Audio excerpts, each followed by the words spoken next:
అందరికీ నమస్కారం. మన జీవితంలో కొన్నిసార్లు అనుకోనివి జరుగుతుంటాయి కదా. అలాంటి విషాదాలు ఎదురైనప్పుడు అసలు నాకే ఎందుకిలా జరుగుతోంది, లేదా దీని వెనుక కారణమేంటి అని మనల్ని మనం ప్రశ్నించుకుంటాం. ఇది చాలా సహజం.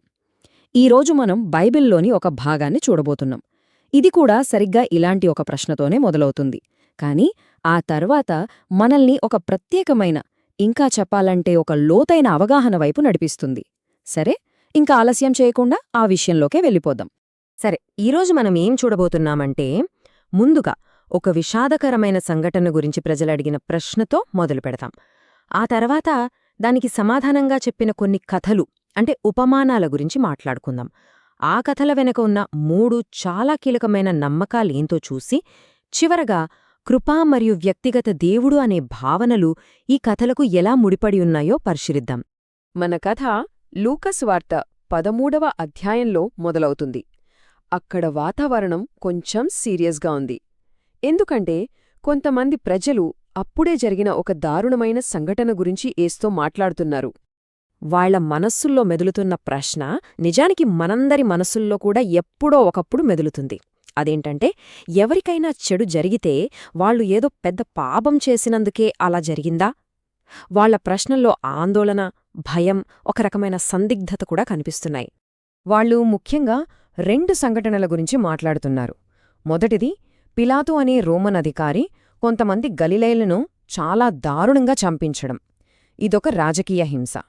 ఇక రెండవది, సిలోయము అనే ప్రాంతంలో ఒక గోపురం ఉన్నట్టుండి కూలిపోయి 18 మంది చనిపోవడం. ఇది ఒక అనుకోని ప్రమాదం. అయితే యేసు చెప్పిన జవాబు మాత్రం వాళ్లు అస్సలు ఊహించనిది. ఆయన, వాళ్ళు మీకంటే ఎక్కువ పాపులు కాబట్టే చనిపోయారు అనుకుంటున్నారా? అస్సలు కాదు అన్నారు. అంటే ఆయన బాధితుల మీద నింద వేయకుండా ఆ విషయాన్ని అక్కడున్న వాళ్లందరూ తమను తాము చూసుకోవడానికి ఒక అవకాశంగా మార్చారు. మరిక్కడ పశ్చాత్తాపమంటే ఏంటి? కేవలం అయ్యో పాపం అని బాధపడటమా? కాదు. దాని అసలు అర్థం మన ఆలోచనా విధానాన్నే పూర్తిగా మార్చుకోవటం. జరిగిన ఆ సంఘటనలను చూసి ఇతరులను జడ్జి చేయడం ఆపి, వాటిని మనల్ని మనం సరిచేసుకోవడానికి ఒక హెచ్చరికగా తీసుకోవాలని దాని అర్థం. సరే, యేసు తన పాయింట్ను ఇంకా బలంగా చెప్పడానికి కొన్ని కథలు, అంటే ఉపమానాలు వాడారు. అవి చాలా ఆసక్తికరంగా ఉంటాయి. అవేంటో చూద్దాం. అందులో మొదటిది ఈ అంజూరపు చెట్టు గురించిన కథ. ఈ కథ నేరుగా తీర్పు, ఓర్పు అనే విషయాల గురించి మాట్లాడుతుంది. ఈ కథలో ఏం జరుగుతుందంటే, ఒక అంజూరపు చెట్టు ఉంది. కాని సమస్య ఏంటంటే, అది 3 ఏళ్లుగా పళ్ళు కాయట్లేదు. దాంతో యజమానికి కోపమొచ్చి నరికేయండి అంటాడు. కాని ఆ తోటమాలి, అయ్యా, ఒక్క ఏడాది అవకాశమివ్వండి, నేను దానికి ఇంకా బాగా సేవ చేస్తాను అని బతిమిలాడతాడు. సో ఇక్కడ సూత్రమేంటంటే, తీర్పు వాయిదా పడింది, మార్పు కోసం ఇంకొక అవకాశం ఇవ్వబడింది. సరే, ఇప్పుడు మరో ముఖ్యమైన ఉపమానం చూద్దాం. ఇది దేవుని రాజ్యం యొక్క స్వభావం గురించి చెబుతుంది. అదే ఆవగింజ కథ. ఆవగింజ గురించి మనకు తెలుసు కదా.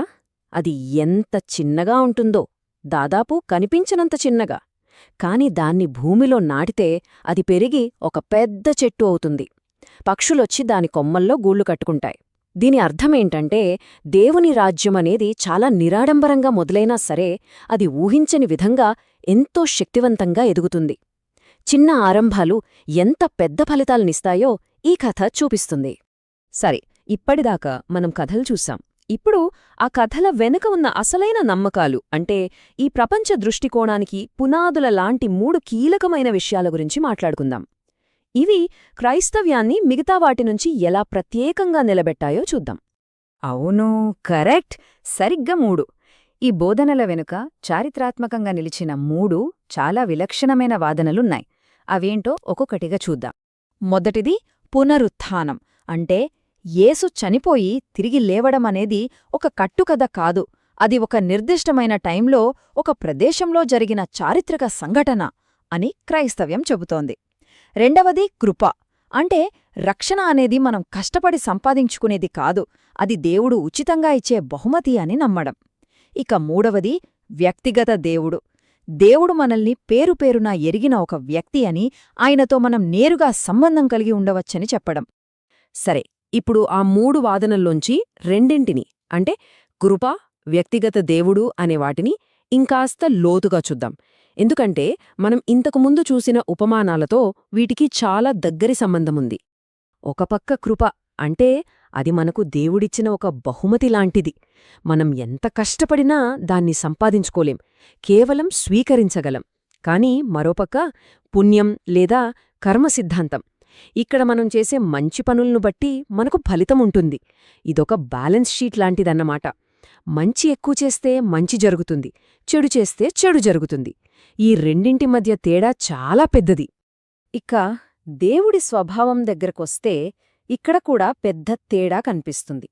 ఒకవైపు దేవుడు మనతో పేరు పెట్టి పిలిచి మాట్లాడే ఒక వ్యక్తిలాంటివాడు.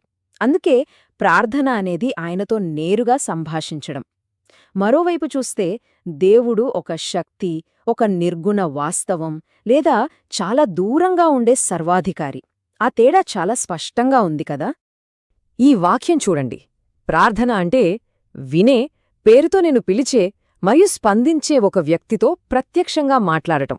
అంటే ప్రార్థన అనేది కేవలం మన కోరికలు చెప్పుకోవడం కాదు, అదొక సంబంధం, ఇదొక సంభాషణ. ఈ భావన ఎంత శక్తివంతమైనదో కదా. సో ఫైనల్గా మనం ఏమర్థం చేసుకోవాలంటే, లూకా 13లో మనం చూసిన ఆ అంజూరపు చెట్టు కథ, ఆవగింజ కథ ఇవేవీ ఊరికే చెప్పినవి కావు. అవి కృప, వ్యక్తిగత దేవుడు అనే రెండు బలమైన నమ్మకాల నుంచి పుట్టినవి.